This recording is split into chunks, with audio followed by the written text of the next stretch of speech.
Are you stuck in your head trying to fix everything? You think your life is the problem, but really it's the non-stop thoughts in your mind that are hurting you. Your phone, your past, your plans, they keep pulling you away from what matters the most. In this top 10 rules video, Eckhart Tolle shows how being present is more powerful than any plan, how your phone can grow your ego, and how hard times can wake you up, not break you. You don't need a perfect life. You just need to show up for the one you already have. Need motivation? Watch the top 10 with Believe Nation. And if you make it to the end of the video, put a hashtag Believe in the comments below so we can celebrate you in a future video. Believe. Okay, let's kick it off with rule number 1. Invite presence into your life. You need to practice presence in non-challenging situations. Invite presence into your life in non-challenging situations, because otherwise there may not be enough presence for you to arise when challenges come. So, whenever you are waiting somewhere, be present. Where's your attention when you're present? Your attention is taken away from thinking, and you can initially, if you cannot directly become present, like step out from thinking into presence, and this is a more advanced thing, some of you may be able to do it, where you can just say, presence, and then there's no thought anymore. And this is an amazing achievement, the greatest achievement perhaps in your life, if you could step out of thinking when you want to, when you realize it's pointless, I don't need thinking, I can just be aware, and then you step out of thinking into. So in other words, you transcend thinking. You could say you stop your mind, but that sounds a little bit too as if you were pushing against it. You transcend the mind simply by deciding to transcend the mind. And that's an amazing achievement. If your whole life is, let's say, everything you did in life ended in total failure, and then all these total failures took you to this point of realization where you're able to transcend thinking. It means your life has been a total success, even if you're in prison for the rest of your life.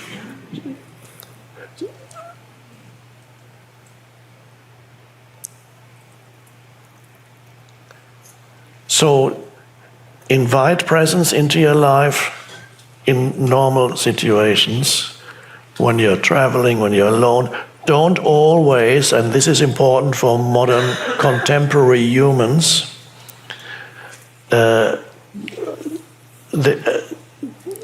these devices that we have they haven't been around for that long. All these smartphones, computers, iPads, and other pads that constantly occupy your mind, that constantly stimulate mental activity, a lot of which has no useful purpose at all, but it seems to be also important. It's not. So you need to be careful that your mind is not taken over by these devices that simply amplify something that was already there in humans, has already been there in humans for thousands of years, this incessant stream of thinking. And now it's stimulated by these and amplified by these devices. So it's what's going on my Facebook page, what's happening there? What's going on? Now there are. This has become a part of people's ego. So that you have an externalization of ego.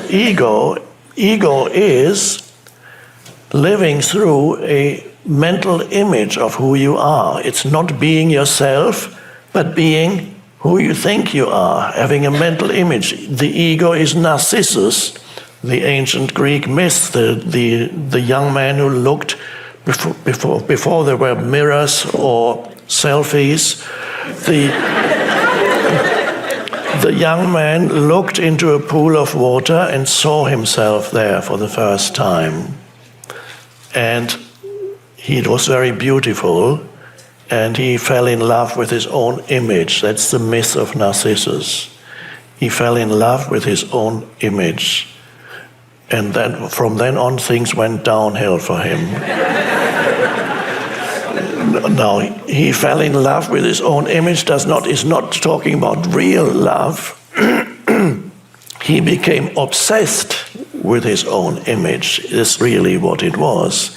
He became obsessed. I am so beautiful.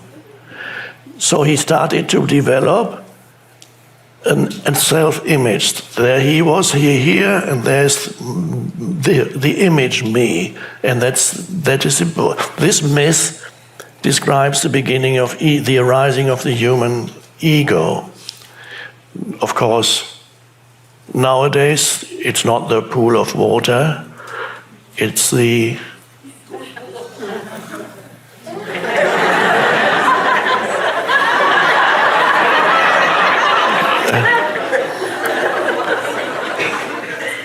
and then, of course, the important thing is it needs to be posted. And then you carefully construct. Young people do it a lot. My generation perhaps less so, because for most of my life these things didn't exist. But the younger generation, many of them live through their Facebook. A lot of their life takes place on social media and Facebook. And they have a carefully constructed image on their Facebook where they post the things that they think people would envy, and people show how great their life is. And so you construct this Facebook image of who you are, and you can live through that. That adds another layer to the ego.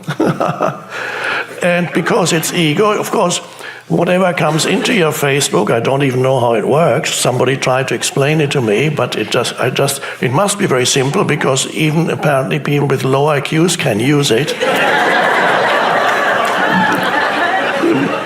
But I can't. I can't. How does? There was a time when I sent things to my office, and I wrote a few things for patients, and that was lovely. And I haven't done that in a while. I may do it again, and I may attempt one more time to master the use of Facebook so that I can post things, not selfies to enhance, but more useful things, because these things can be used for consciousness too. In most cases, unfortunately, they keep people in unconsciousness. So be careful with these things. You need to keep spaces in order to practice presence in your life.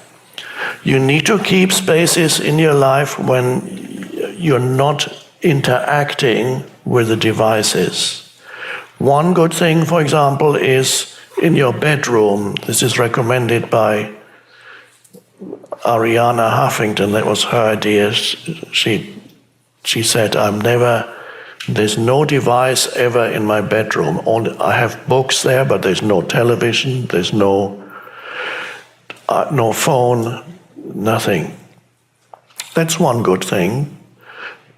And then when you go for a walk in nature, not be constantly at the mercy of any signal that says some incoming message or email, or need to check this or that.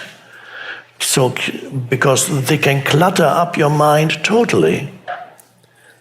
The social media part of it, the text messages, the emails, can lead to a totally cluttered mind. The human mind was already cluttered before these devices were invented. And now potentially it's even more cluttered. And clutter means, but the word clutter means complete lack of spaciousness. There's always some noise going on in there. And so if you do that for years, then you can see it in people's eyes, that complete lack of the field of awareness is lacking, spaciousness is lacking. It's not that they don't have it, but it's totally obscured. And so when it's totally obscured, then you can see it after some years of living like that, then there's this absent look in their eyes. Because the intention is never there, it's always there. That is so important, their thinking. And even when they're listening to you, they're not really listening. They're here, they're listening to their thinking.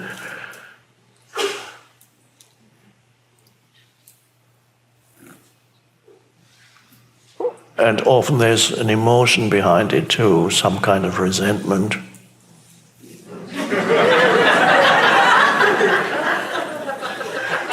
Things are not going the way I expect them to go. So this is the unawakened, signs of the unawakened state, unconscious state. Rule number 2 is wake up. My life is something, is a narrative in many people's heads that causes an enormous amount of suffering. You can't imagine how many people's lives are made miserable by a very unhappy story in their head that they identify with and call it my life. It's people just driven to suicide by an unhappy narrative that tells them how awful my life is. And they never realize they are trapped in a delusion of thought.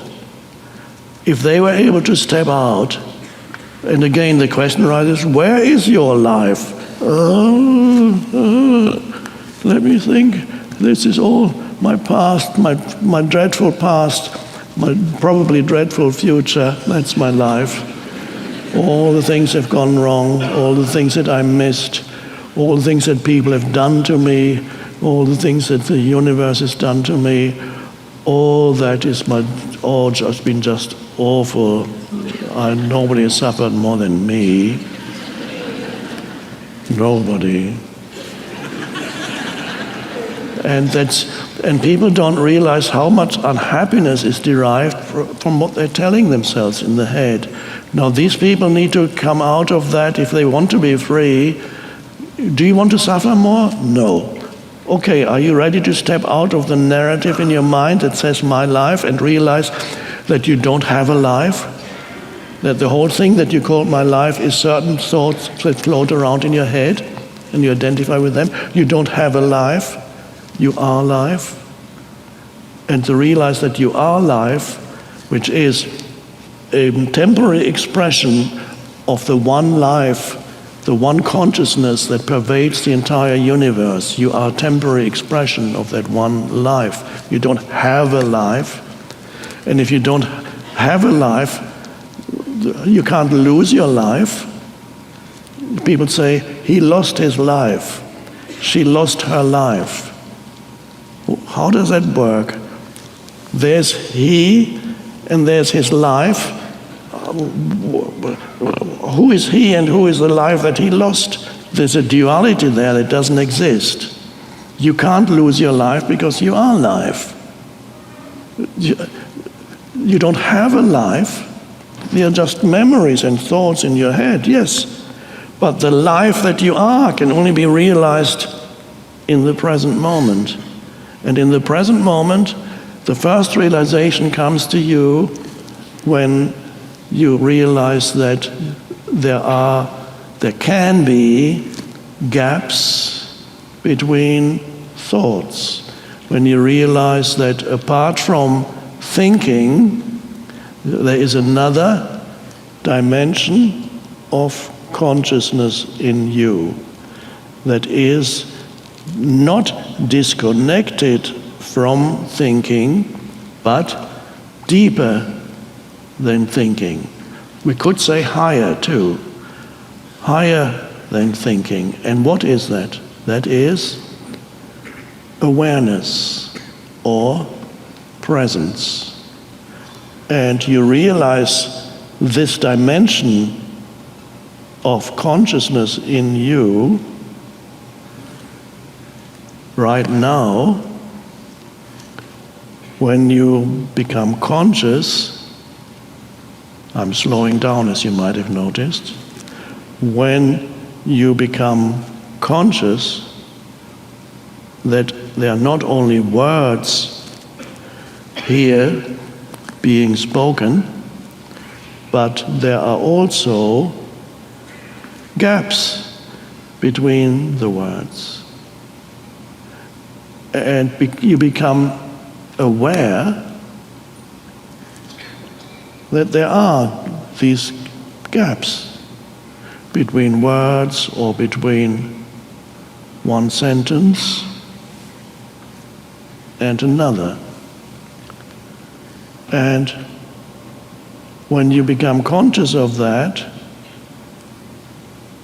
gap, which we could also call a moment of stillness, you might notice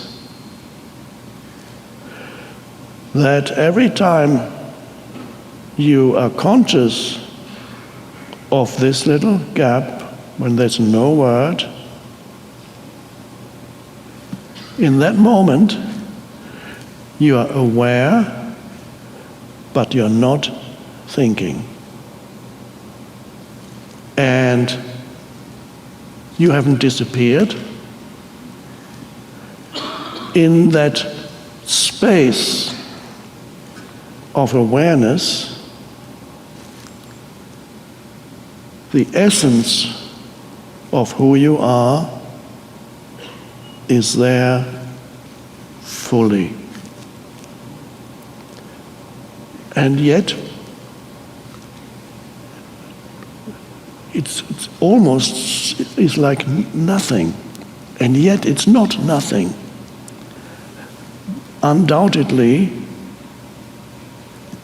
there is a presence that is deeper than thought, out of which thought arises. And to sense in yourself this presence that has no characteristics as such, it's pure conscious presence. To sense that is to get in touch with the essence of who you are. And that essence, if we had to attach a word to it, to describe it, we would probably call it consciousness. You are that consciousness, out of which thoughts come. In the same way, I sense or experience thoughts as movements on the surface, like waves and ripples on the surface of a vast ocean. Thinking. Now, if you only live on the surface, then all that you have is waves and ripples, which are thoughts. It's only this dimension for you, and you can't stop thinking. And you look for some kind of answer to who you are on that level only.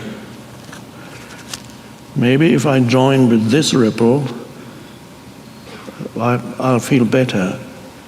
Or I need to accumulate power over all these other ripples, then I'll be someone. Or I need to own more ripples than others. but always never being able to go beyond that. So, the cessation of thinking, which is not falling below thinking, which is not a regressive step to where the animals still dwell, because the animal has not yet arrived at conceptual thinking. Consciousness, yes, but not conceptualization, not thought. The animal, are we regressing when I present to you the possibility of discovering within yourself the possibility of stepping out of thought? But I'm not saying this is a regressive step towards the animal or the vegetable realm. The dog is more peaceful and joyous than most humans, except neurotic dogs that have lived for too long with humans. The dog is more joyous, non-judgmental, and alive than most of the people who own these dogs, because the dog does not have a burden of a conceptual self. It does not have the burden of an ego, except some neurotic dogs or cats have already a beginning of little egos. Yes, but put that aside. So the dog looks at you and does not judge you because it doesn't have concepts, but is conscious. But are we going there it's wonderful. Why do people love dogs and cats? Why do they go, Because when you look into the eyes of a dog, you realize for a moment, you connect with a dog, and you can sense the beingness or the consciousness of the dog looking through the eyes back at you. And this consciousness of the dog, although it's not the same as the human consciousness, is also one aspect of the universal consciousness, temporarily taking on the form of dog. This consciousness looks at you, and for a moment you feel free to not think. And you might not even know that. When you look into the eyes of the dog for 3 or 4 seconds, you're not thinking when you feel joy arising. 3 or 4 seconds. And it makes you feel good. The cessation of thought makes you feel good, because then you can sense your beingness, your deeper presence, your beingness.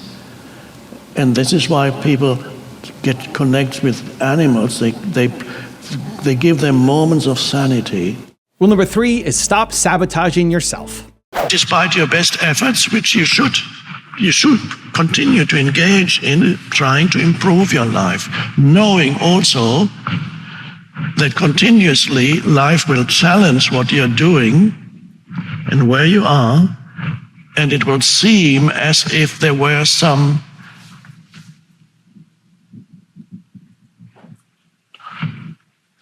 malicious little entity or entities that try to always sabotage, not always, but often sabotage things that you're trying to do.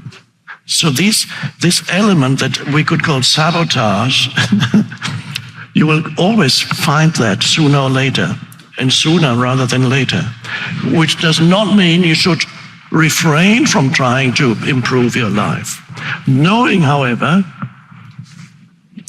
that no matter how carefully you work at improving your life, which you should continue to do, other things will happen to try to sabotage things in your life.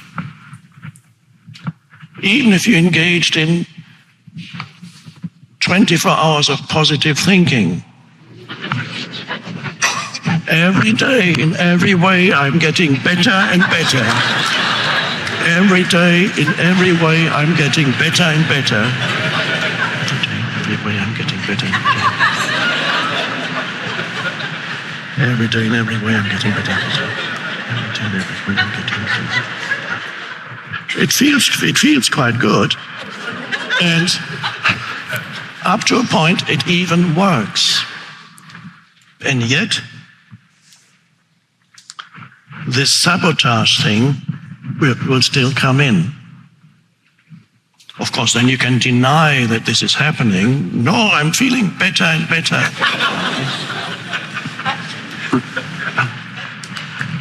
So knowing that you should continue to work on your life, to create a good life for yourself, knowing that it's unlikely, despite that you can enjoy these things, but ultimate fulfillment and lasting fulfillment you cannot derive from that. But you can continue doing it because you may not have to look for fulfillment there. You can just enjoy that dance of your activities.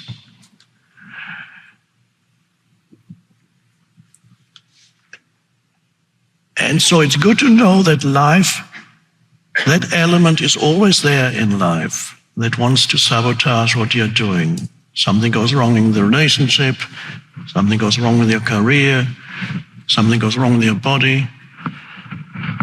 Or on a smaller scale, you miss the plane, you lose your wallet, you drop tomato juice over your dress, you just bought it. It was so lovely and expensive. Why? Why is life doing that to me? Why to me? Of course, you may not know that life is doing it to everybody. But most people don't advertise that on their Facebook page. They don't advertise feeling sick after eating too much. All you see is a nice picture of the food on the table. You don't see what, for just an example, you don't see what happens 3 hours after that. Or the wild party. Wow.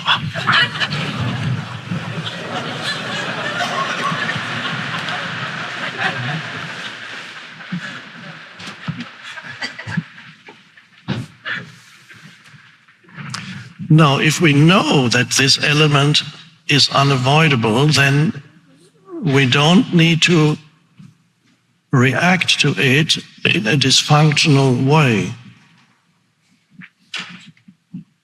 Because if you react to this sabotage element of life in a dysfunctional way, that means you behave and you think and speak as if there was something wrong with life or with yourself or with the world. You protest. You complain. You get angry. You ask questions that nobody can answer. Why me? What did I do wrong? Didn't do anything wrong. It's not fair. It's not fair. Life's not fair. Life is fair, but not in this simplistic way that the ego believes life should be fair. So if you can now, you can actually even be in a state of kind of alertness and on the lookout for what's the next thing that's going to come in. Don't say expect it, it's wrong. But knowing that this is how life is and that could happen at any moment. And then it happens, and then you think, oh, there it is. I just lost my credit card. And it's a little thing. It could be a much bigger thing. A visit to the doctor, a visit, be invited to your boss's office, And he says the famous words, "I think we'll have to let you go." That kind of funny way of saying you're fired. Well, somebody else prefers that expression.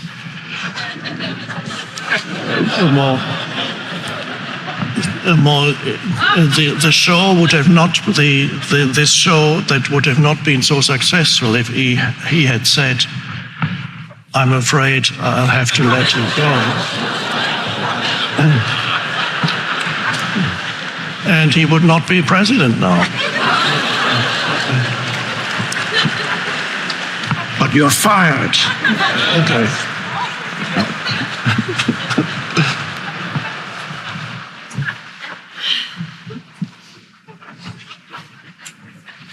And then things also take you out of your comfort zone in the collective. Many of you may have experienced that also recently. And so many people get angry, resentful, and start posting things all over the internet, attacking all these other evil people.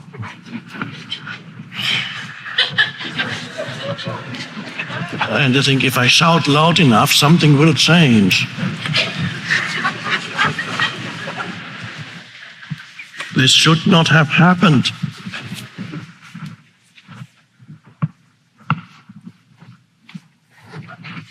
So you can be taken out of your comfort zones in many, many ways, large and small. But if you knew, and of course you do know, but if you knew that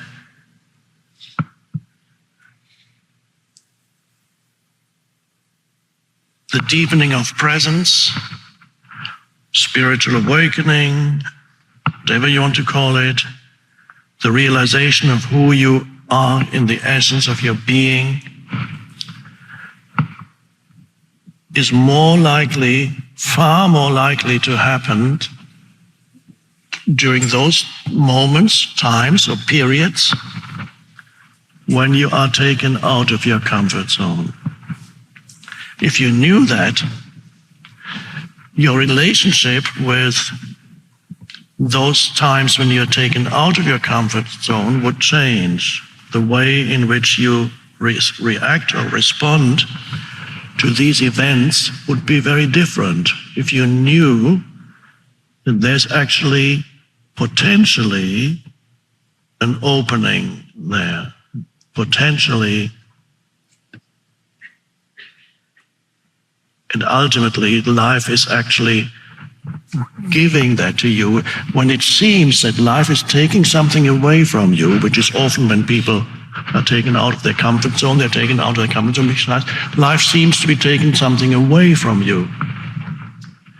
And when it seems that life is taking something away from you, actually, on a level that most people are unaware of, life is giving something to you.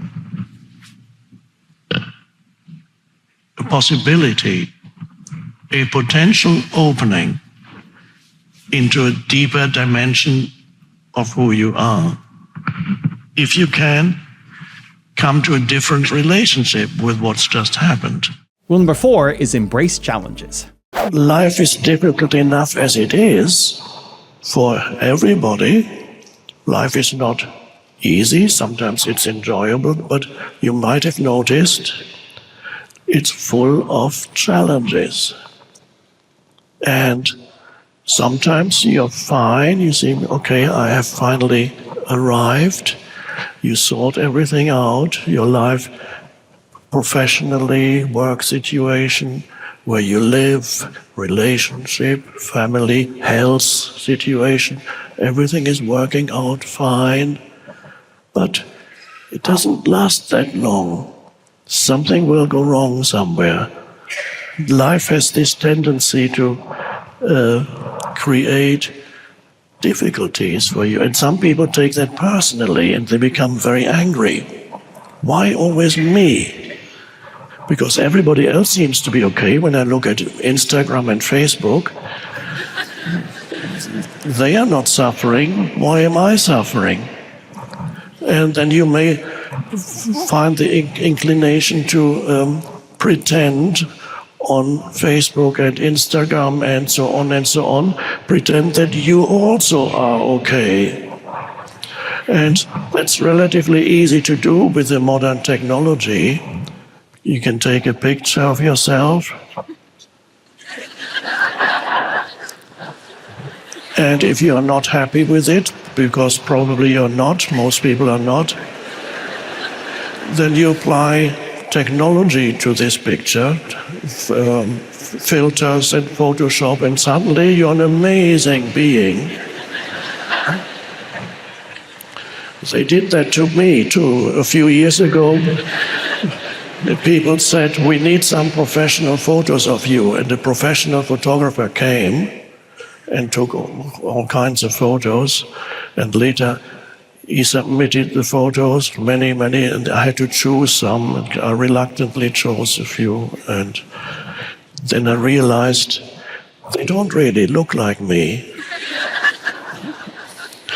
But they insisted we need the photos, and for quite a while they used these photos where I look like I could be, I don't know, 25 years old, some angelic-looking creature. And finally, after 2 or 3 years, I said, stop it, I can't take this anymore. And I believe they did. But so people project an image of who they are through modern technology that already existed, of course, in the past. People projected an image, the persona. The word person, as you may know, comes from Latin. Persona, which is a Latin word that means mask. So a person is a mask that you present to the outside world. In the past, you didn't have the technology to help you with that, but now the technology can amplify that, and you can present this mask to thousands of people. And you get lots of likes. They all like your mask. And then you feel better. Your identity gets strengthened. But of course, it's a fiction. It's a complete fiction, but, well, better fiction than nothing at all. That's how the thinking goes. But let's go back now to what I wanted to demonstrate to you practically here and now.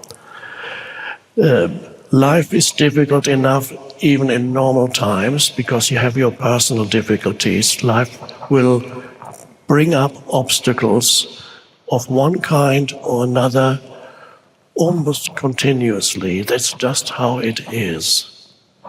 And if you think there's something wrong when life brings up difficulties, then you will resent that. You will become very unhappy when things don't go the way they should go, no matter whether it's to do with your work or your relationships or your health. Then you begin to complain mentally or out aloud about what life is doing to you. And as I said, you see on social media, the others seem to be happy. Of course, they are not. They are just as miserable. And so, in addition to your personal problems, life has brought up a collective challenge that affected millions of people all over the planet in the past 2 years.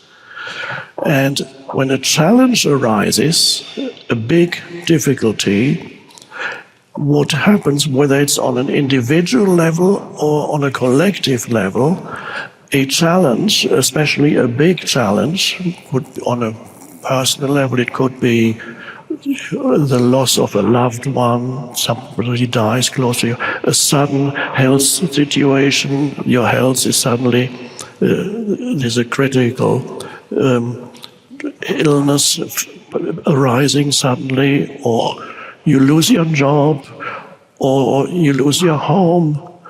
All kinds of things can happen, challenges, big and small.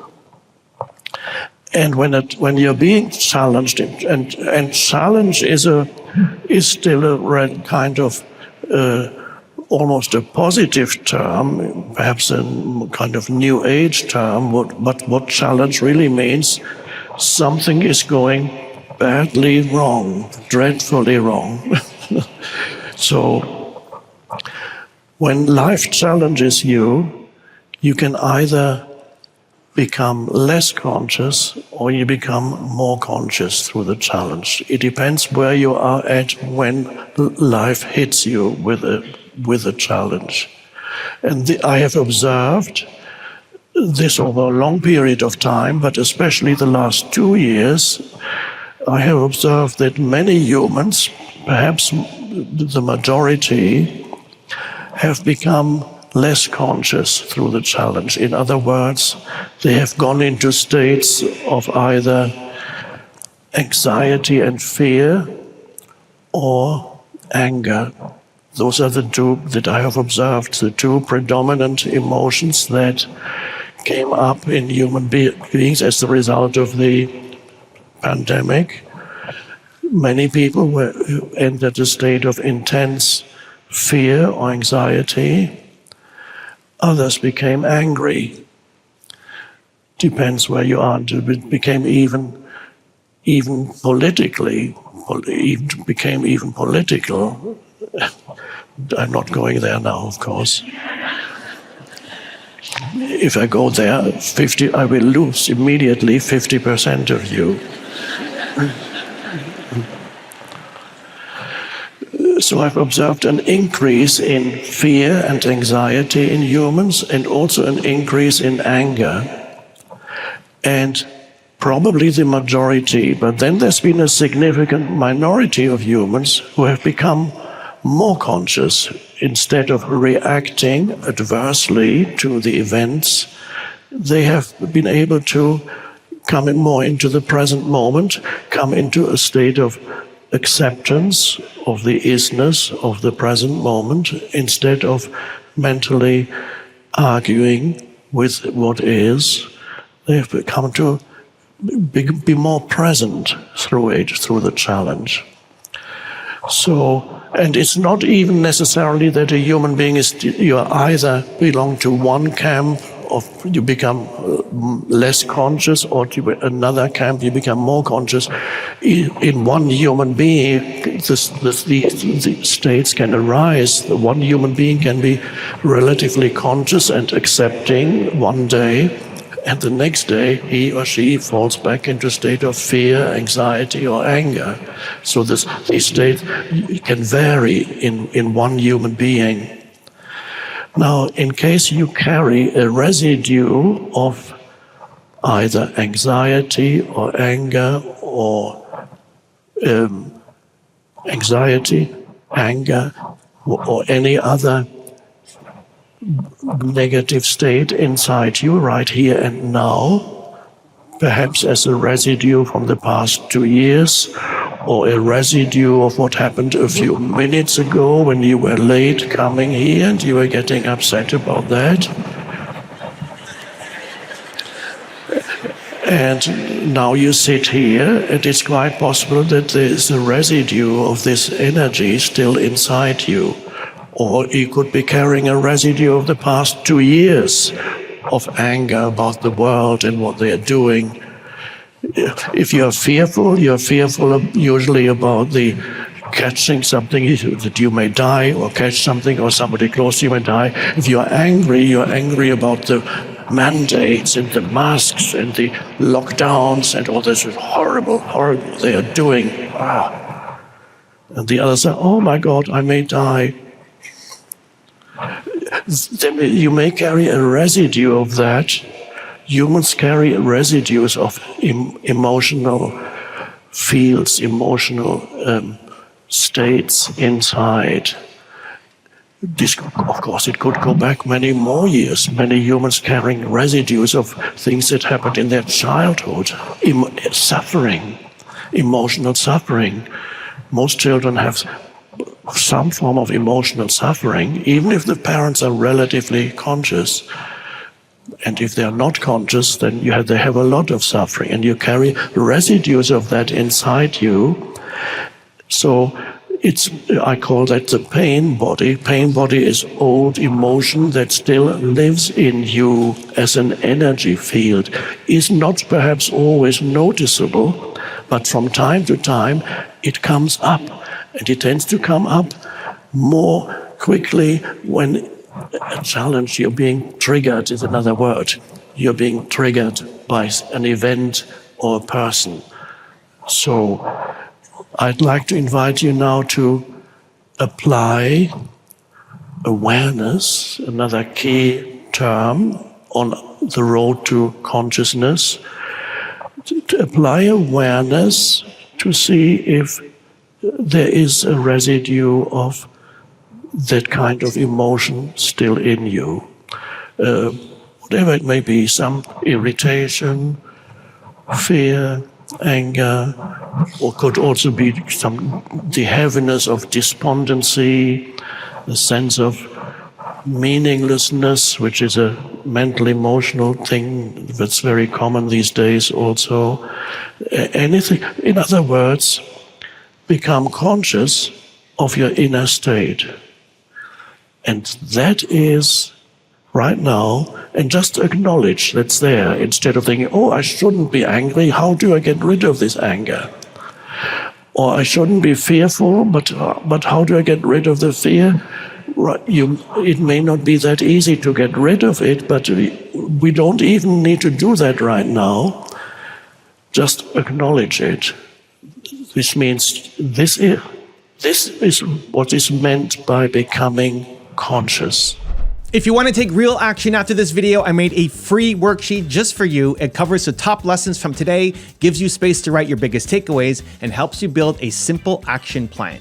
It's 100% free. Just click the link in the description to go grab it. Let's start building real momentum in your life and business. I'll see you there. Rule number 5, improve your life. There's this beautiful saying, I believe it may come from Sufism, but I'm not sure. It doesn't matter where it comes from, because everything comes out of the one consciousness. So it doesn't matter who said it or what tradition it comes from. There's only one consciousness that speaks and lives through countless beings. When the ego weeps for what it has lost, the spirit rejoices for what it has found.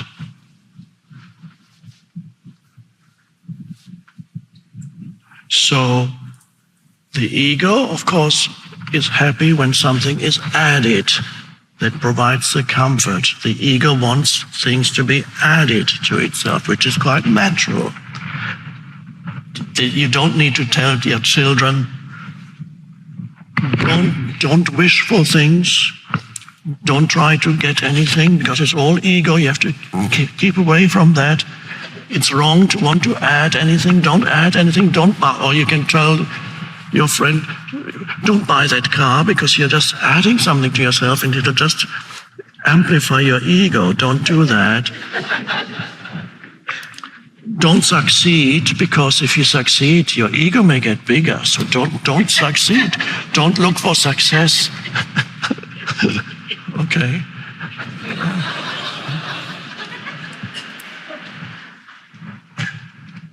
So the mastery of life, so to speak, is in you pursue life on this level where these things are fine. There's nothing wrong with adding here and there, not in an obsessive way, because that makes you even more frustrated, but improving your life, as we said before. And then, when these things happen to disrupt diminishments, rather than, when things happen that seem to diminish you, rather than things happening that seem to add to who you are, things happen that seem to diminish who you are, and that starts with a little thing, like losing your wallet. It's very small. Ultimately, on a larger scale, it doesn't matter.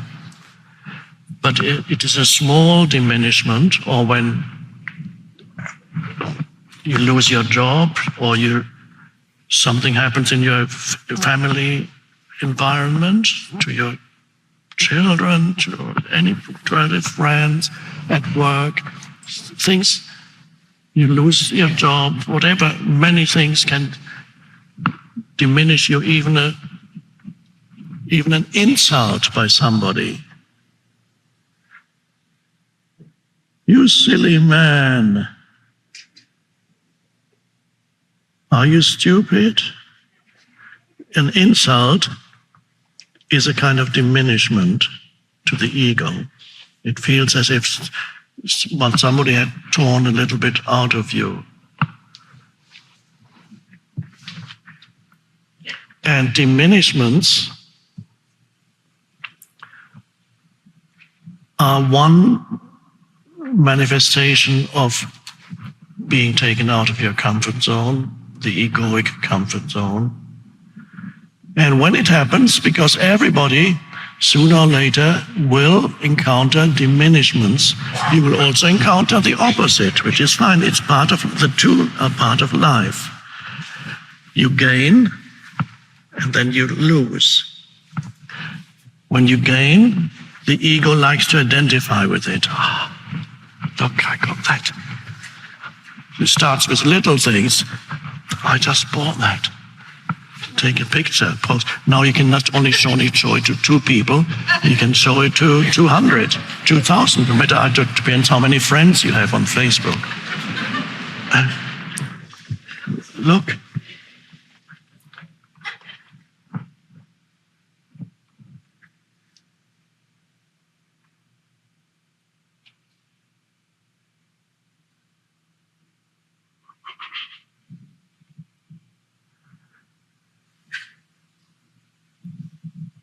So you can actually, once you know that this is how life functions, that the two are there, the two movements, and also you know that ultimately, because you're going to grow old, maybe the body will not function that well anymore as you grow older, and ultimately, you as this form, is going to dissolve. So ultimately, as you grow older, no matter how successful you've been in life, you've built up your position, now you've got the big house, and you don't have one house, you have 5 houses, and you're really so established, you have your investments, and you have maybe a big family, and maybe they're all happy. It's unlikely, but who knows? And so you feel you really you're now firmly established in life. All the insecurities of the past are gone. Your life is totally secure, not only secured by your investments, it's also secured by your insurance, various insurances that you have. So nothing can possibly happen. You've got your huge life insurance. And despite that, suddenly or gradually, you experience diminishment. At some point, you don't work anymore, you retire, and then you sit, and that's the beginning of it. So the first thing that's been taken away from you is who you think you are. There's this guy or this woman or this man with this important position in life. And then all you have is the important position that you once had. And that's not as satisfying to the ego as having the important position. You can just look at your photos now and the trophies. And even your trophy wife, in the meantime, has become old.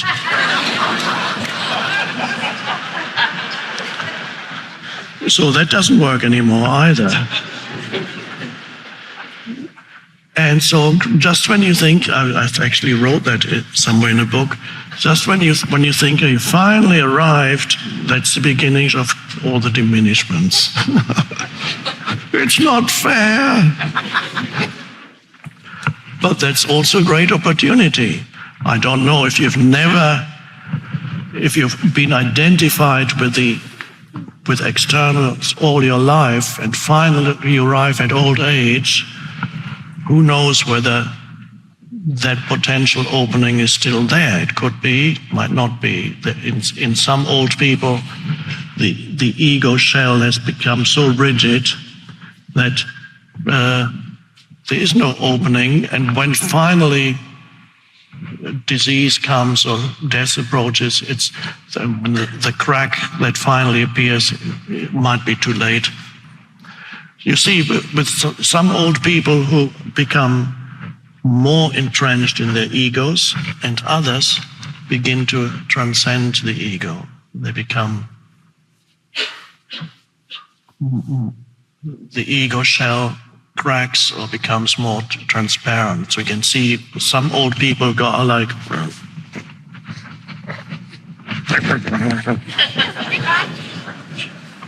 don't talk to me about life, let me tell you what it's like. And you mention any word and immediately they have an opinion, and they don't know it's an opinion, it's the truth. Let me tell you how it is. Doesn't matter what political party they belong to, it's the truth, that's how it is. Look at them, these fools. So you get more and more trapped in that rigid egoic shell. And then there are others who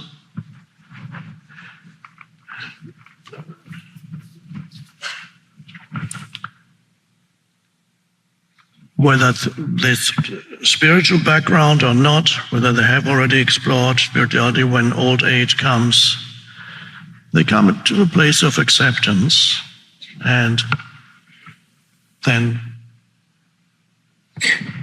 they become more compassionate, more loving, even more joyful, and a light shines through. They become a little bit like children, but that's that kind of openness of a child that's not yet burdened with excessive conceptualization in their minds. That openness where you just are able to look at something and you go,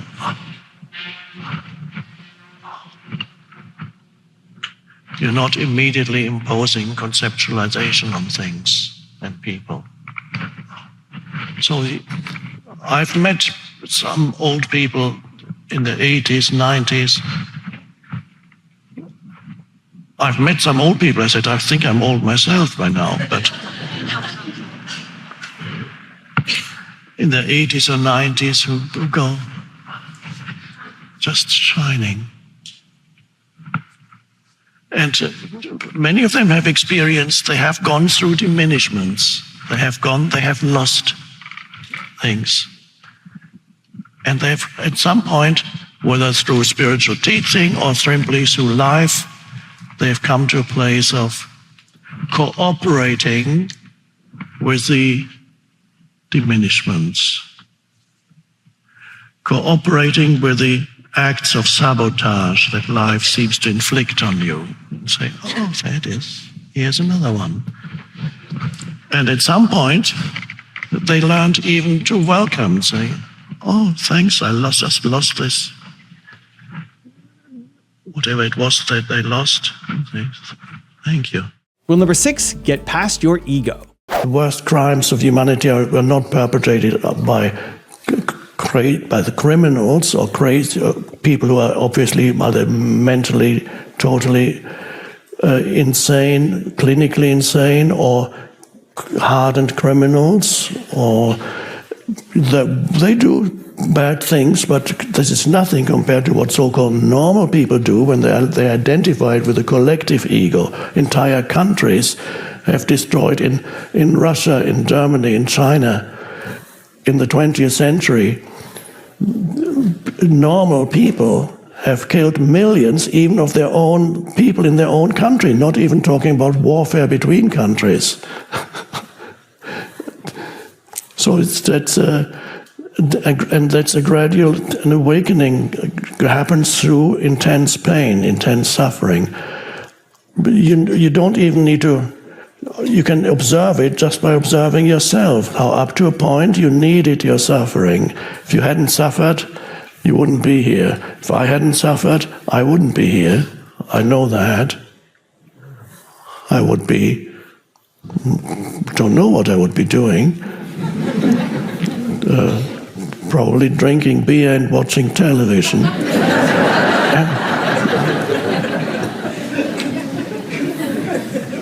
No need to do anything. What's the point?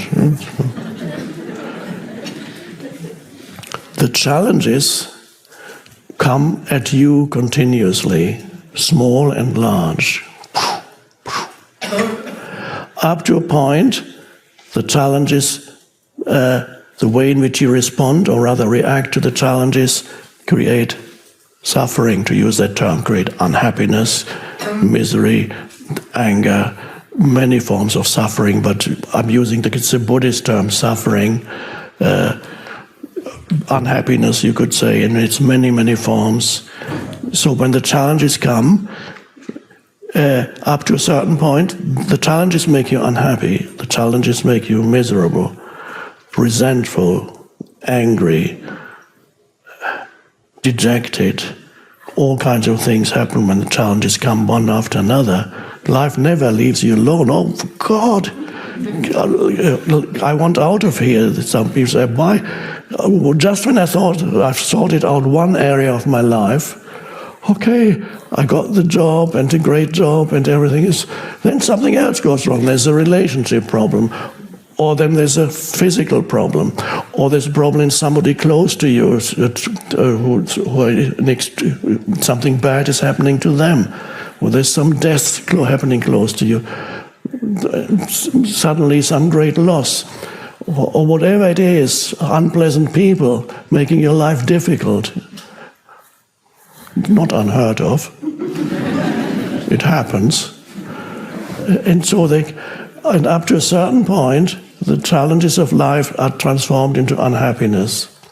And then you reach a point where you recognize the challenges are inevitable. They continue coming. It's like the waves on when you watch the ocean, and the big waves come and break. They come and you can see when they're approaching. At first it doesn't even look that big, but you can see this movement of the water. It's coming. And then finally it goes. This is how challenges come at you, but they're not always these huge waves. Sometimes they are. There can be little irritating ripples that come at you. Don't like that. And up to a point, you become unhappy, but you're not happy, and you complain about life. You don't want it to I've had enough, or you get very angry at everybody and everything because it's all their fault. Or you angrily deny the existence of God. How would God allow a place like this? I would be morally superior. I could create a better world than this. How can you allow this to happen? This is a very common argument. We may address it again at some other point during the... And so you get angry at God. God in this case is, of course, a mental concept that you have of somebody who is in control of everything. And so you get angry with God, and then you get angry that there is no God.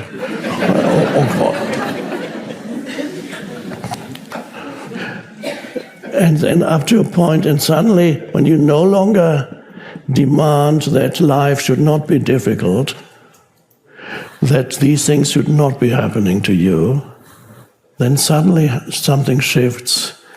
Challenges keep coming, but they no longer make you unhappy. They make you more present. So there comes the wave or the ripple, and perhaps you see it coming, or it comes so suddenly that you don't see it coming. There it is. And you go, there's another one. And as they come, They create an alertness in you that would not be there if the challenges were not be happening. In fact, you needed them, because without them, you would be half asleep. This is the human condition. You would be in a somewhat lethargic state, because life is fine, I'm doing fine. Every animal develops their particular power because of challenges. They need the challenges, and then through the challenges they develop certain powers of like extreme speed. And they all have a high degree of alertness. The animal needs its own alertness. It's very different from the presence that arises in humans, that it is a higher level of consciousness, but it's the same consciousness. The animal is very present and alert, because if the animal were not present and alert, it would have become extinct a long time ago. And so some animals, like the deer, there's deer around here, these with big ears there. And the deer if you look at the ears of deer, they are enormous, very long, and the ears go, wherever there's a little noise, the ear moves that like a radar, and is very, very alert.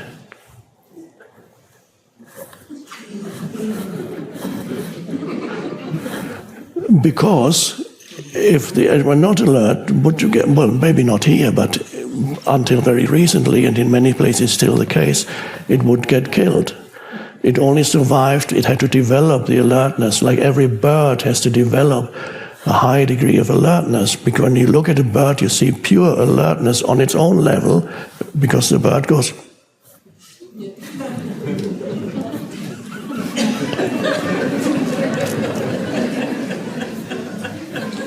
Beautiful, you can learn presence. And then, of course, when they're not alert, then they find a safe place, and then they're totally at rest. And they're not thinking about their problems, because they haven't reached the level of consciousness that produces problems. They are below problems.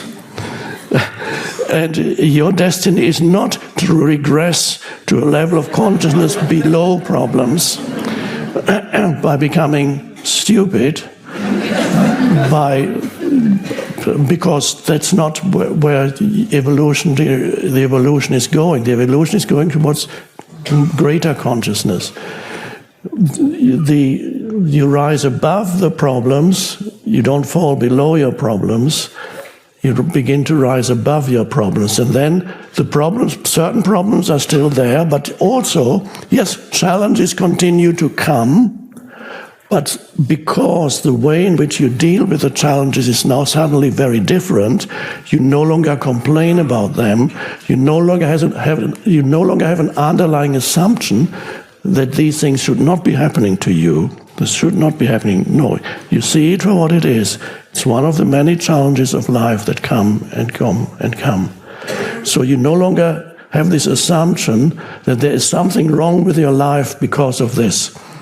You can also see through the delusion of things that you see online. You begin to realize that what people post on Facebook is an illusory image of who they are. You no longer think, oh, look, their life is so great, because look how the great meals that they have, and send photos of, and they're always happy.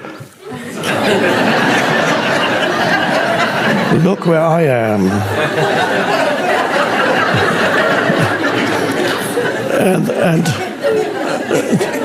And they look so good. Their face is just so unblemished that of course, you have to remind yourself that these are technical things that you can use. You can overexpose the face so much that you don't even recognize who is there. You just see the big eyes. And everybody looks beautiful like that. They did it to me too. We had photographers done. And I just couldn't get rid of these photos, that we need new photos. But every photographer, when you get the photos, has done something to your face. It's crazy. So,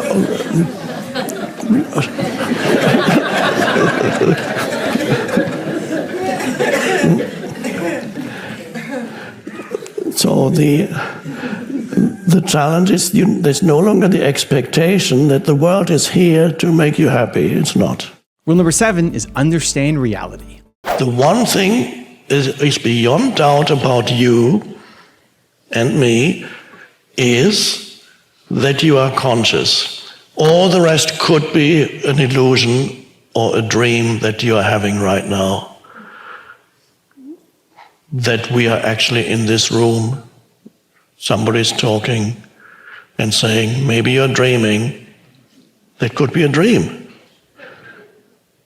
You could be dreaming your whole life. And there's a way, one could even say that you are being dreamt by the universal consciousness, that the entire universe that we experience is a dream that happens within the universal consciousness. The vastness of universal consciousness, as it grows, it's dreaming.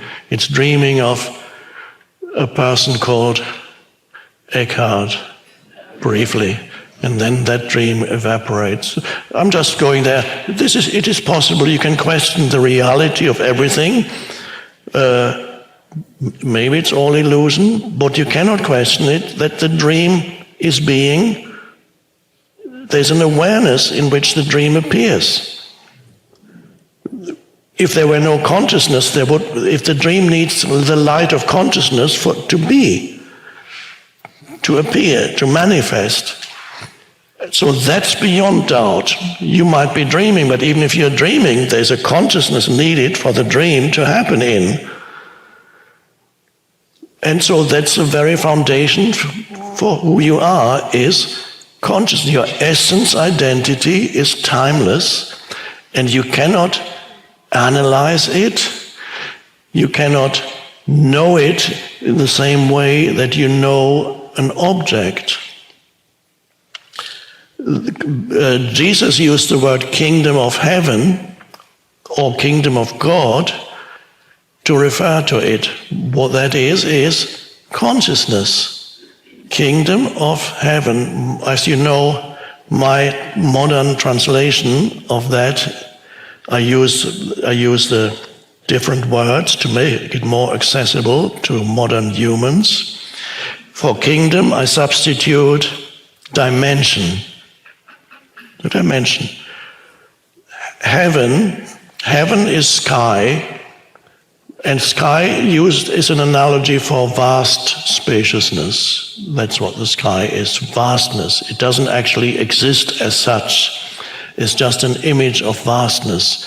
The sky has no physical existence, because if it had a physical existence, you could go there and see it and touch it. You can go through a cloud, but you can never reach the sky, because it doesn't actually have a physical existence. So it's a wonderfully adequate and suitable analogy for spaciousness, formless consciousness itself. So that's why Jesus used sky. The dimension, the kingdom of heaven is the dimension of spaciousness. Formless consciousness, timeless consciousness. And where is it? It's within you and it's without you. It's with the kingdom of heaven is within you. In the midst of you, there are various translations. And then he added, that's very important, you cannot say, oh, there it is, or oh, it's over there, because it is within you. Now, what does that mean when he says, you cannot say, oh, there it is, or oh, it's over there? It means the kingdom of heaven cannot become an object to your consciousness. You can't say, there it is. Because it's like if you're looking for the kingdom of heaven, as people they've projected mentally what kingdom of heaven is, although he said, don't look for it. They said, oh, it's going to come when we die, or it's up there somewhere, because he used the analogy of sky. So traditionally, people who misunderstood, its kingdom of heaven must be up there somewhere. That's for sure. And And since it's not here now, probably when we die, we go there and up there. And then the Russian cosmonaut went up, and after coming back, orbiting the Earth, came back and said, I didn't see God there.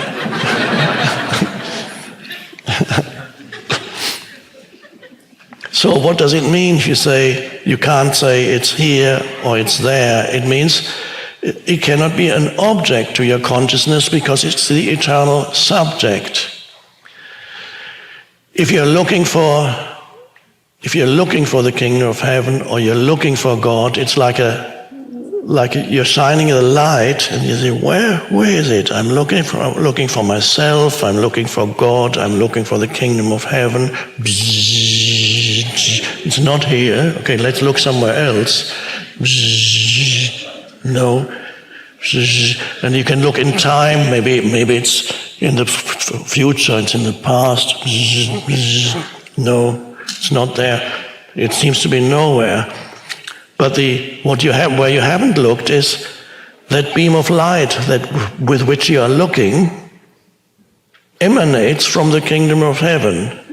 It emanates from the source. It is an emanation of the source. And you were looking for the source.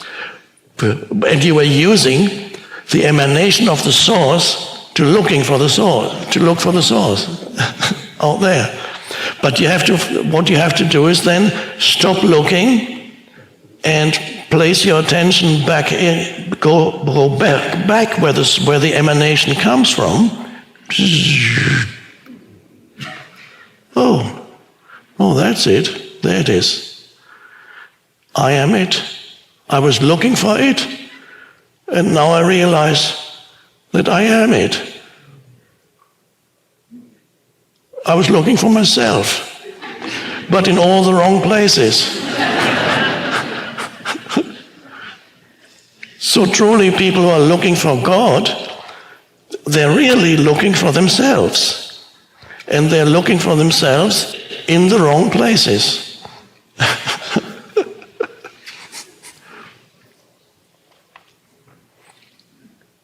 And of course, the Buddha said the same.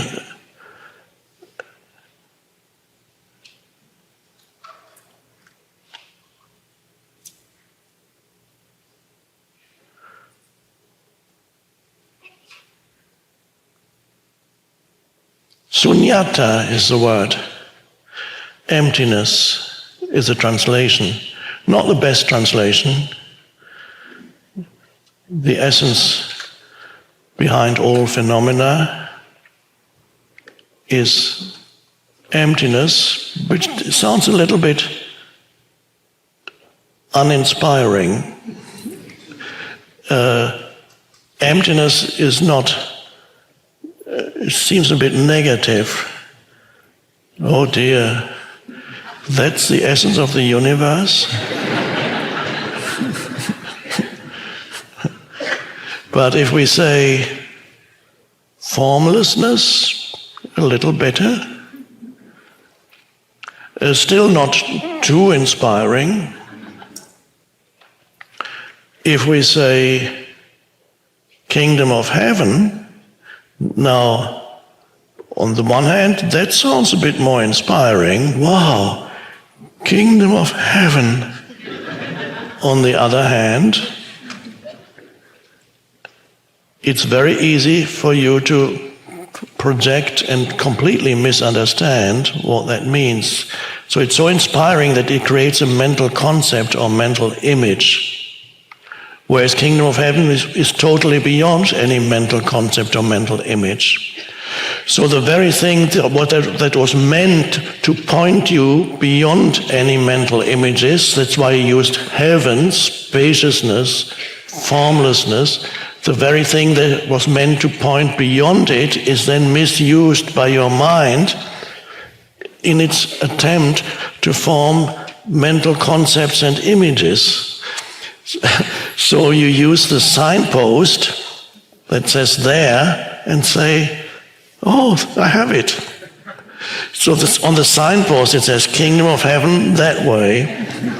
well, that way. Kingdom of heaven, that way. And then you pick up the signpost and says, I got it. I got it. I completely believe in this signpost.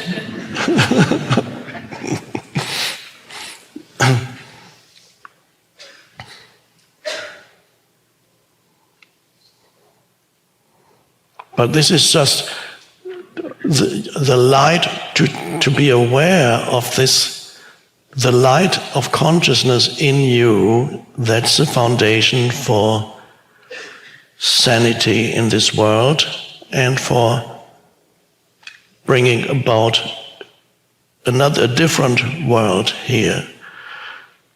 And only then can you be free of the egoic mind. And instead of being used by your mind and mistaking it for who you are, your mind can be in the service of that greater consciousness that can flow through you.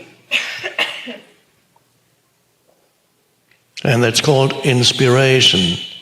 You can be inspired, you can speak in an inspired way, you can produce something in an inspired way, you come up with you're inspired to come up with a new idea for new creativity. It inspires, it is also an emanation that comes through you that affects people around you, even if you don't say anything.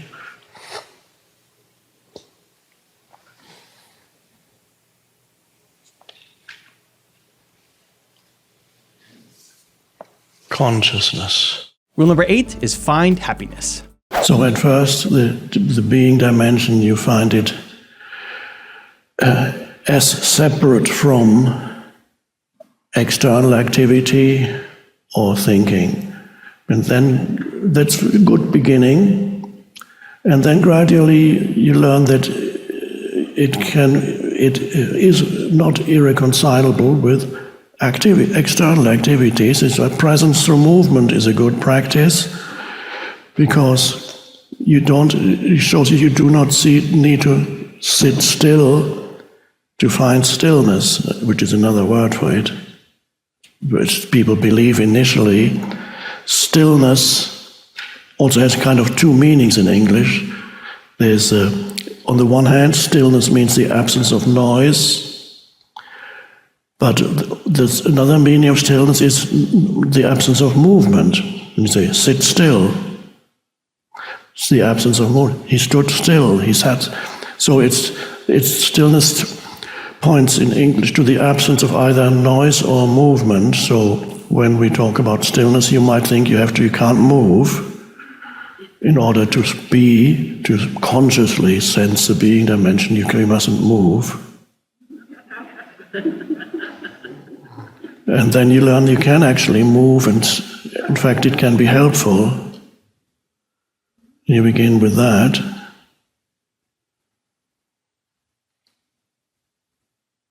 And then you can perform certain tasks and still be in that connectedness with being instead of completely losing yourself in the activity. You can have goals to pursue, which is in the realm of doing.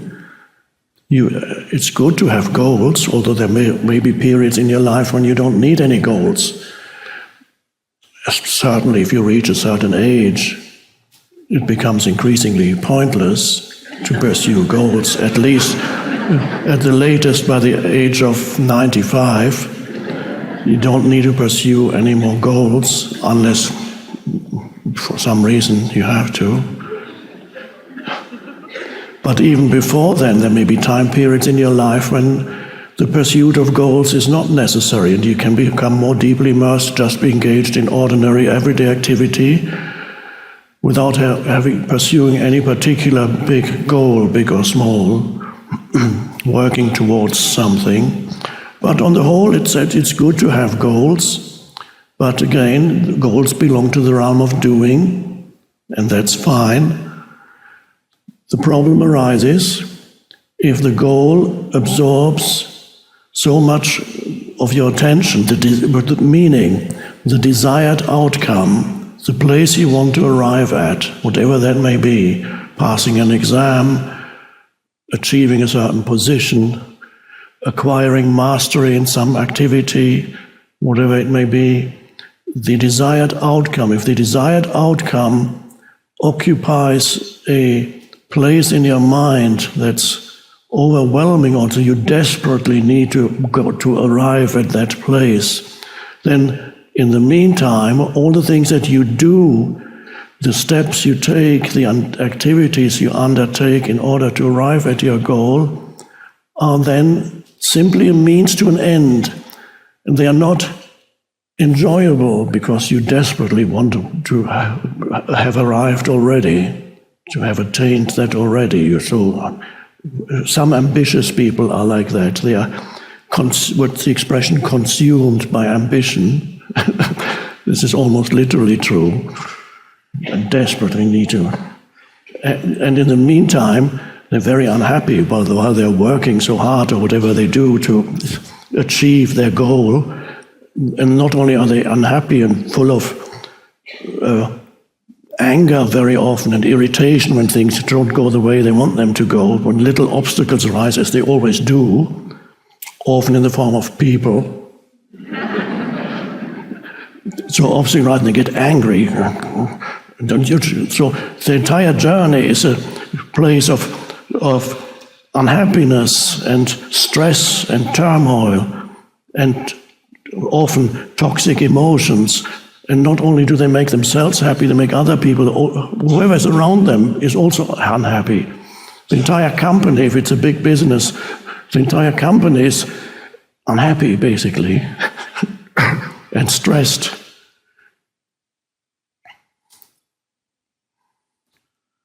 And so, although there is a saying that in order to achieve anything in life, you need to learn to, what's the expression?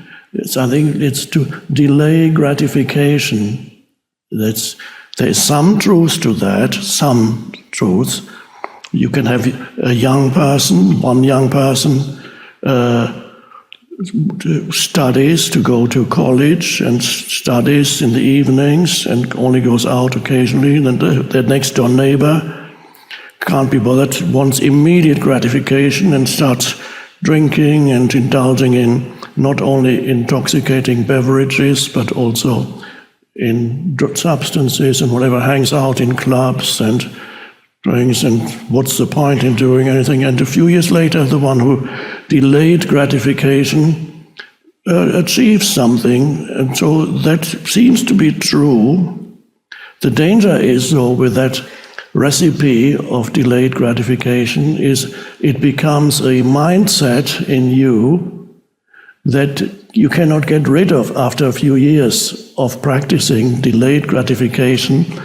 You never arrive at gratification, except very briefly, and then you have to delay again because you have another goal that consumes you. That's the danger. So and all that means there's an absence of, that it's not balanced. The life is not balanced by the being dimension. You're so obsessed with doing and arriving and achieving that you cannot appreciate whatever is here at the present moment. It's like you're on a hike and you want to go to the top of the mountain or whatever it is, the final destination. You're determined to do it in 6 hours. I'm going to do it. I'm timing myself and I'm going to do and on the way you see the most beautiful flowers and the sky and incredible marvels of nature. You don't see any of that because you desperately want to arrive. This is your task. And finally you make it. But what was the journey like? It wasn't that great because you didn't see all the beauty around you. You couldn't stop and, as the expression goes, you couldn't stop and smell the flowers. Because if you could stop for a moment, there's the being dimension. Is present moment. It's inseparable from the present moment, from acknowledging the present moment. That's the portal or the entry point into the being dimension, is the present moment.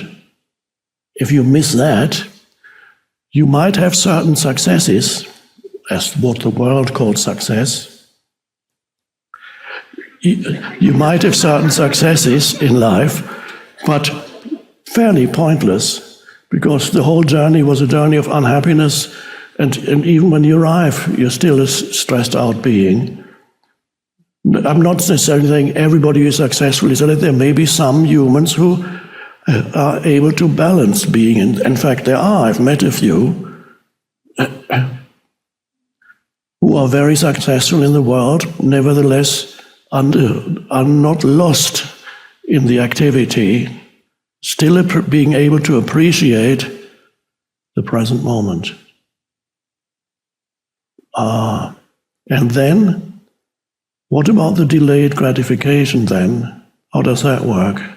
Well, is it possible to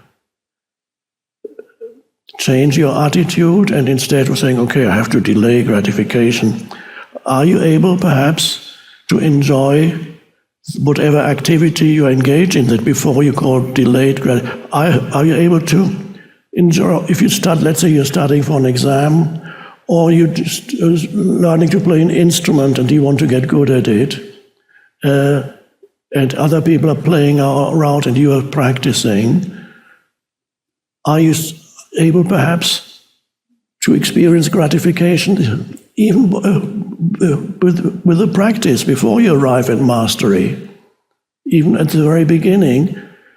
So it is possible to move. Many tasks can be performed in such a way that you don't need to delay gratification. Your attitude towards the task can change so that the task itself becomes satisfying already in itself.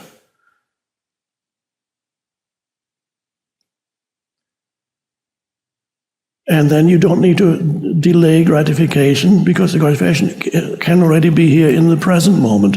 Many things can be actually enjoyed, although the world may tell you this, you're doing this in order to arrive. It's only a means to an end.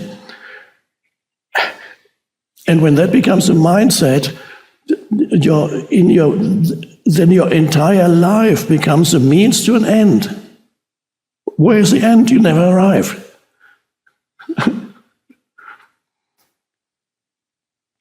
What is it? So you are transforming, converting, reducing the present moment to a means to an end. The one thing that the only thing that ever is real. You're saying, well, I'm just trying to get there. This is just a stepping stone. That's the unconscious pattern.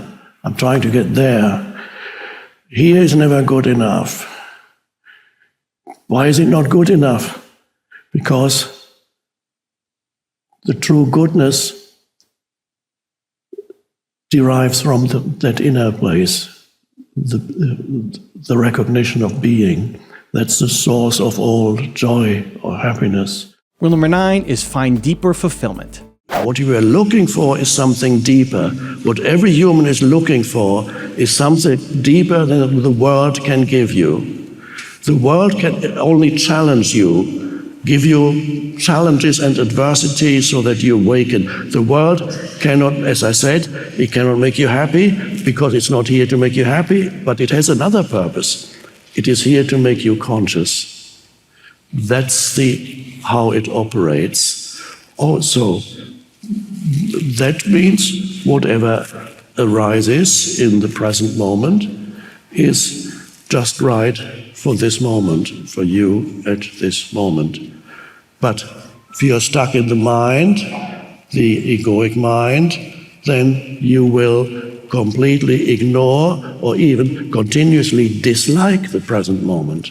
And that is an amazing way to live. It is dreadful, but millions still live like that without knowing it, unconsciously.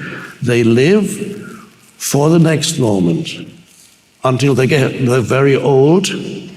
Then they know there's not much time left. Then the past becomes more and more important. The heaviness of the past. Oh. So living for the next moment is, for most people, unconscious and quite normal. They live hoping that at some point they are going to achieve fulfillment. And little fulfillments come here and there, and there's nothing wrong with that. It's wonderful when you achieve things. It's even wonderful when you fall in love. Enjoy it. Falling in, it's not going to last, but enjoy it. So that's great. It's not, but there's always, I've met fortunately been able to meet over the years quite a few people who are in the eyes of the world highly successful. They've got everything. They've got fame, they've got money, they've got everything. They've got their private jets. They can go anywhere at any moment, can have anything, any pleasure.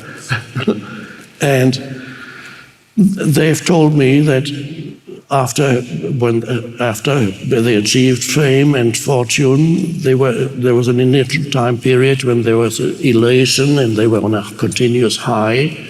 But then gradually, more and more, they experienced a very deep low in their mental emotional state, including depression and not wanting to live anymore. They had everything. And some had to go to drugs to make life bearable, had everything. It wasn't enough. It wasn't enough. And then you can't fool yourself anymore. When you have everything, you can't fool yourself. When I achieve that, I'll be happy. No, you have achieved everything, and you're not happy. So the worst thing would be for you to get everything that you want, and then you can't fool yourself anymore and look to the future for some fulfillment. And that's really dreadful. So that is the human condition, and it all is connected to who you sense yourself to be, your identity as who you are, your sense of self. That is the foundation for your life, your sense of self. And everybody is concerned with identity. From childhood onward, the identity becomes very important. Of course, every human needs shelter and food, sustenance, shelter. And one can say almost the next thing is, as a human grows up, needs some kind of love or affection. But that's already bound up with identity, because if you don't get love and affection, then you already have a deficient sense of self that's developed in early age. So identity refers to your sense of self, and where does your sense of self come from? What does it mean to be you? And usually, most humans, especially those who are not awakening yet, they look to their sense of identity through a narrative that is connected to their past. So I call that sometimes the story of me. So everybody has the story of me. I call that, it's a narrative. And people call it, this is an interesting expression, they call it my life. So you think about my life, and let me think about that. Well, it's a mixture of good and bad. It's been all kinds of weird things in the past. And certainly, almost everybody says it didn't quite go the way I had imagined it to be when I was 18 or 17. And so many people have a feeling something went wrong somewhere. It's not, strangely, many people have the feeling they haven't started to live yet. It's almost like I'm hoping at some point I'm going to start living. Soon. I'll start. I just need to meet the right person. I just need to get that job. I just need to find this or that possession, or if people would only recognize my worth, or want recognition of one kind. It's an unconscious process. The longing, my life hasn't actually started yet.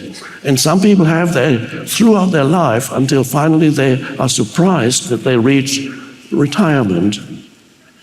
And they still, but just maybe a few years before retirement, you can look to your retirement as the liberation. Then I can start living. Now I know when I retire, then I can start living. Okay, 2 more years, 1 more year, 6 months, and then the moment comes, you sit in your office and the clock reaches 5 o'clock, it's my last day. And then off you go. And the first few days and weeks are great because you go to the golf course and then sit around. If you have sufficient funds, you can have your cocktails. You may not have sufficient funds these days, so that's another problem. And so a few weeks pass, and you sit there, and then you take a trip, and you come back. And then you move to a better climate because let's move to Florida, okay.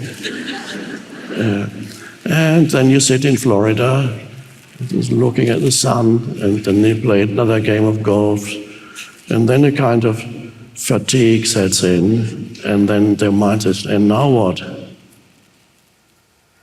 And nothing. Who am I now? I had this title, I had a job description, I was the vice president of this company, or whatever, and now I'm no longer a vice president. And a great part of my identity was derived from the concept of vice president of the company. And suddenly the concept has dissolved, and who am I now?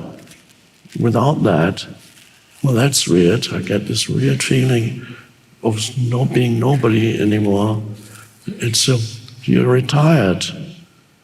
And it's a strange thing that it is not uncommon for people to die just 2 or 3 years after retiring, because there's nothing there anymore to live for. They were looking towards retirement for some kind of solution, but that's not it. So it's not. Everybody is looking where it cannot be found. It cannot be found in the future. That what you're looking for cannot be found in the future because, don't tell anybody, but there is no future. There is no future. There just seems to be a future. And rule number 10, the last one before a very special bonus clip, is guide your attention. Have the main focus of your attention in your daily life in the present moment.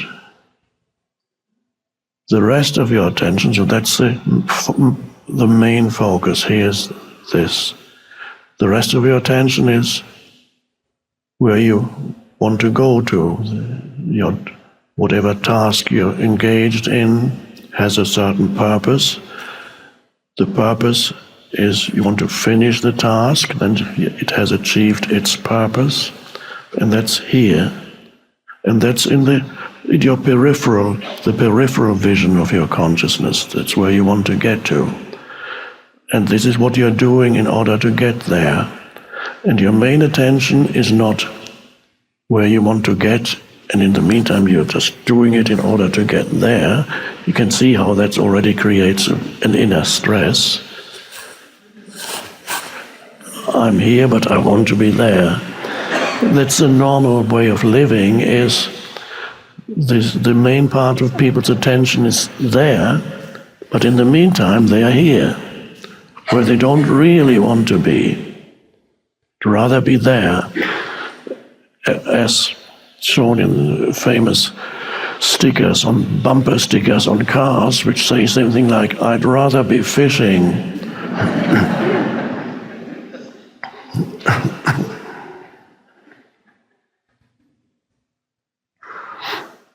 When I visited Ram Das, the spiritual teacher who has now passed away, he lived on Maui.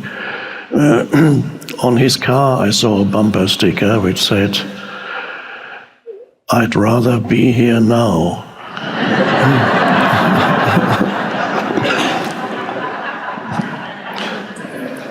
That's a good teaching on a bumper sticker.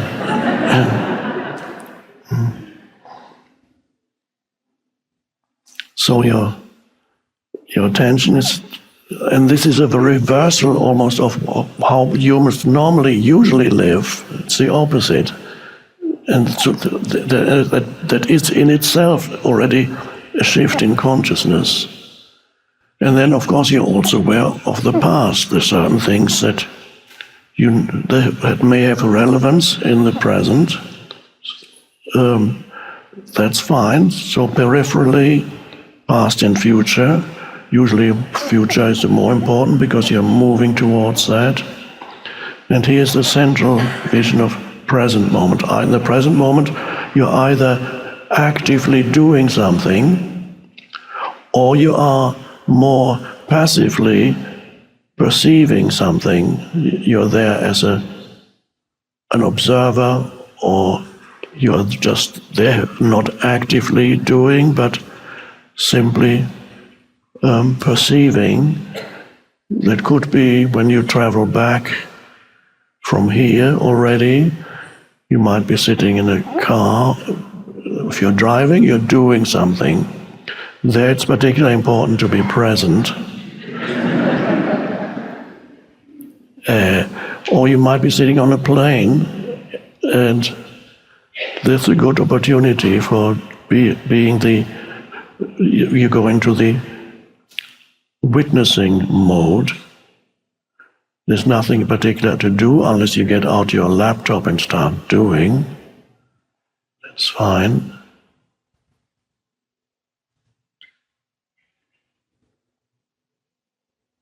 And sometimes situations arise that are problematic. That's quite normal in life. They are challenging rather than problematic. And then you face the challenge. You look at it, so to speak, not necessarily visually, but you give it attention. This is a challenge. Instead of unconscious reactivity, the challenge is your flight is cancelled. Oh. It's not one of the greatest challenges a human can have, but some people react as if it were.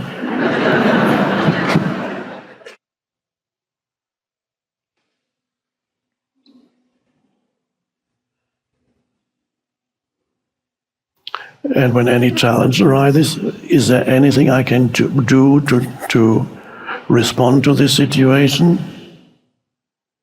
Or is that something where I simply have to say, well, for the time being, I accept the way it is, because right now there's nothing I can do. I heard, for example, at some airports they're so busy, not sufficiently staffed people, when the plane lands, they're still trapped on the plane for 2 or 3 hours. It has happened in Toronto and other places. That's a good opportunity for surrender. Some people can't do that. They start screaming and shouting. Does no particular purpose, but they can't help it. It happens to them.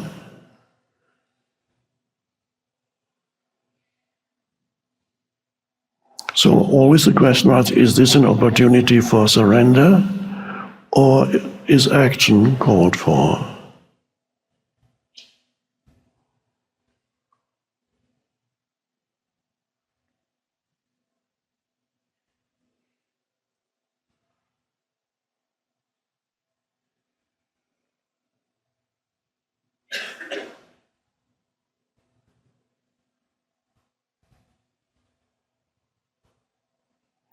That is a practice to get used to until it becomes second nature, to have your attention in the present moment rather than elsewhere.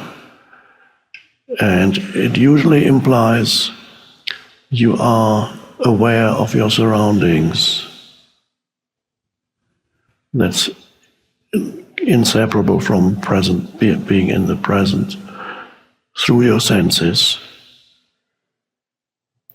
A more alert human being than a normal human being, but an alertness in which there is no tension.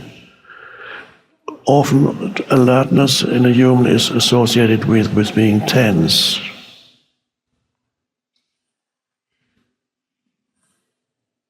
But there's an alertness without tension.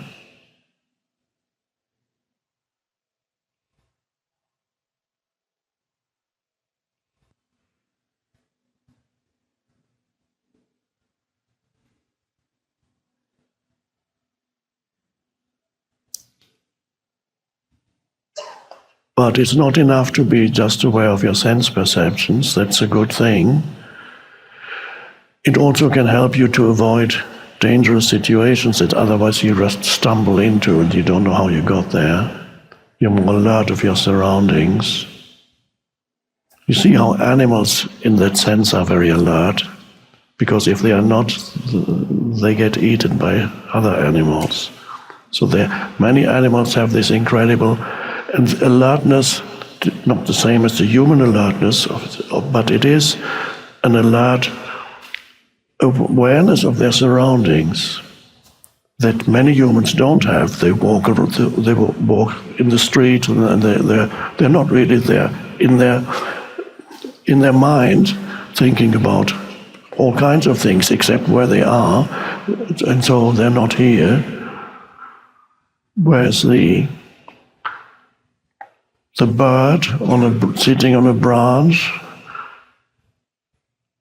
or the deer that's stepping out of the forest, and there's a field, and the deer stops for a moment, and the ears, they're very huge ears, they go. And it can hear probably 100 times better than the human.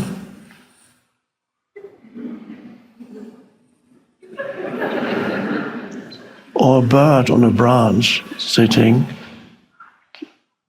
it goes like this.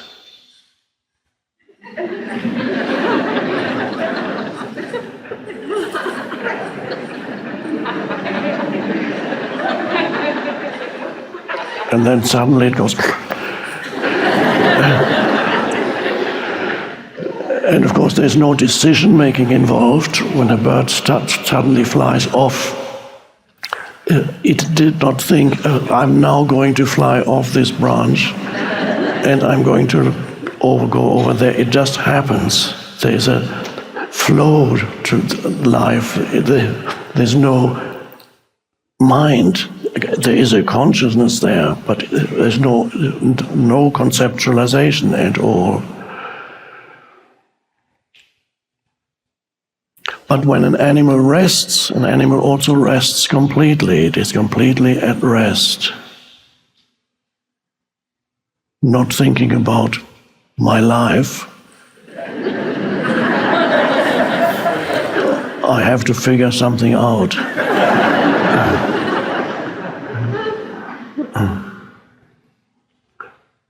What's the purpose of it all?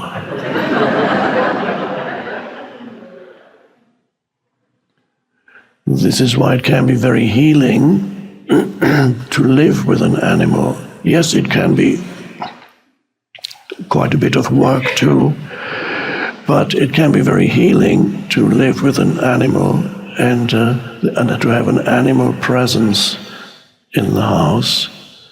Dog, cat, usually. This unproblematic existence, except when the dog or cat are neurotic, which can happen, but there are reasons for that. You're usually connected to their early life, just like human childhood. When things go wrong in childhood, it leaves traces. So but usually dogs and cats' normal state is, unless they're hungry or want to go for a walk, they can be really rooted in being and joyful. The cat purrs, the dog's tail wags, and it's a joy just to see it. Whereas true meditation, is not a doing, but it's the realization of being. And there's no time in being. Simple realization that you are. This is why some techniques are fine. Eventually, every technique you have to let go, like a raft. Buddhism has the image of the analogy or the story of a raft that you use to cross a river. You use a raft to cross a river. When you've crossed the river, you don't take up the raft and carry it around with you. So the raft is a technique or the teaching that can take you there, perhaps. But once you're there, you realize you don't need it. So whatever technique you use in meditation, eventually it is to be transcended. Or you can transcend it right now without any technique. This is why I don't call this a meditation, because again, I love meditation, but there's another possibility, and that is any given moment to invite this awareness into your life, this dimension, to see there is a possibility of awakening, simply realizing that you are in this moment, and so that awareness of awareness, the realization of being. And in that, then, as this deepens, again, this is time, to talk about something timeless, and that becomes your identity. The being, not the personality or any achievement or whatever it may be in your past or future. That's fine. You manipulate, you hold, you handle your life consciously. It will actually improve when you are rooted in the unconditioned consciousness, because that's what it is. Then, if you are rooted in the vertical dimension, things begin to actually also improve in the horizontal dimension, because that consciousness flows into your life. Not that it ever becomes totally free of challenges. The challenges continue, but the challenges will then only take you deeper instead of making you more unconscious, which is what they often do for many humans. So that is, there's an ancient word, self-realization. You can use that expression. That's who or what you are beyond the personality. And then that is what Jesus calls when there's a parable about he tells a parable about a man who builds a house, and the house is built on sand. And when the storms come and the floods come, the house is swept away. And then there's another man who, before building a house, he digs deep. He digs deep until he reaches the rock, which is deep. And so he reaches the foundation. After he digs deep and finds the foundation, and then he builds the house on the rock, and the floods come, and the rains come, and the storms come, and the house is not swept away, it stands. This is an analogy about states of consciousness, the state of deep connectedness with being, the vertical dimension, and the state of being trapped only on the horizontal dimension, when life becomes actually suffering. to use the term of the Buddha, frustrating, suffering, and then you can resent it all and so on. So this is now your mission is to invite this into your life throughout the day. Don't miss an opportunity. Yes, you still go about your normal activities, but allow yourself to become aware of the vertical dimension as much as possible. It seems at first there's a current in you that doesn't want that. There is the egoic self, and will tell you that this is not the time to be present. You have I've got so much on my plate, I can't be present now. Don't talk to me about this. Look what I'm dealing with here. And you want me to be spiritual? I'll be spiritual when I've solved all that, and then I'll find a nice place in the retreat center in Bali, and then I can finally. Of course, life does not stop challenging you, so don't wait. Have your life interspersed with that brief moments, initially brief moments of spaciousness. Brief moments of spaciousness. One conscious breath is already something. Let's say you're on your computer. Okay, one conscious breath. You look away from the screen. If you can, look away at the sky or a plant, anything natural, or close your eyes. But if you close your eyes, then your screen will still be there. You'll still see the computer screen. Awful.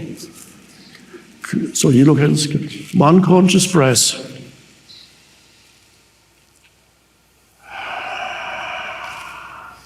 A little bit of spaciousness has opened up.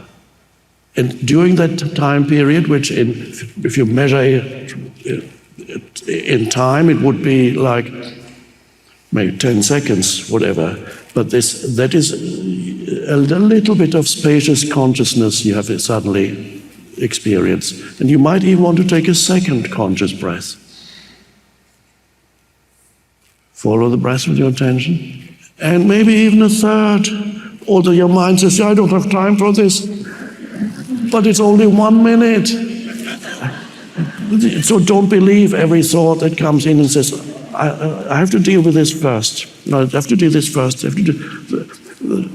That's another parable in the Gospels where you're invited to a wedding feast. People get invited to a wedding feast, and everyone says, let me do this first. First I need to sell my cattle. No, I need to do this first. Let me do this first. There's always something. Don't believe your mind and says, not now, can't do it now. There's nobody who does not have 1 minute to be aware of their breath. Unless it's an emergency. You have to get to the hospital now, okay. Get into your car. Every time I recommend you close the door and stay just a moment of spaciousness. I suggest half a minute to 1 minute, but don't measure it, just feel it. Okay, I'm going to do 1 minute now. And then you're just internally already trying to get to the end of it. You have to be there. Anytime you're waiting for something, be present.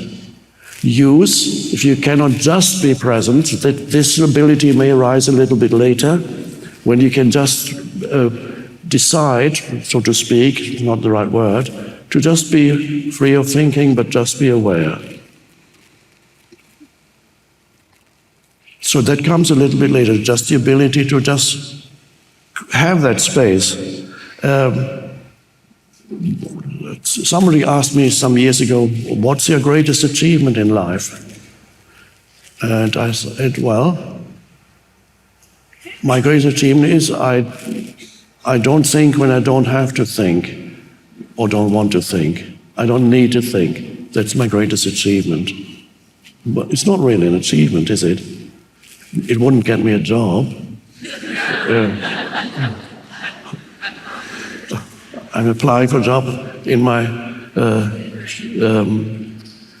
what do you call it, CV, resume,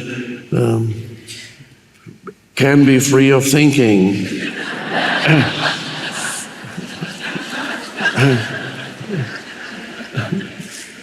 So it's not an achievement. Again, it would be a misperception to call it an achievement, because that discovery, this realization, that dimension of consciousness has already always been there.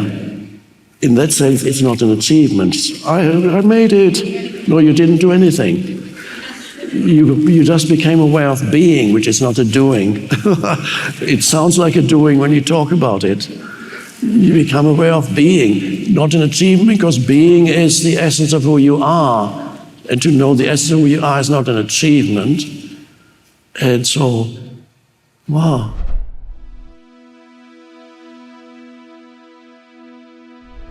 To manifest the life you deserve with Eckhart Tolle, check the video right there next to me. I think you'll love it.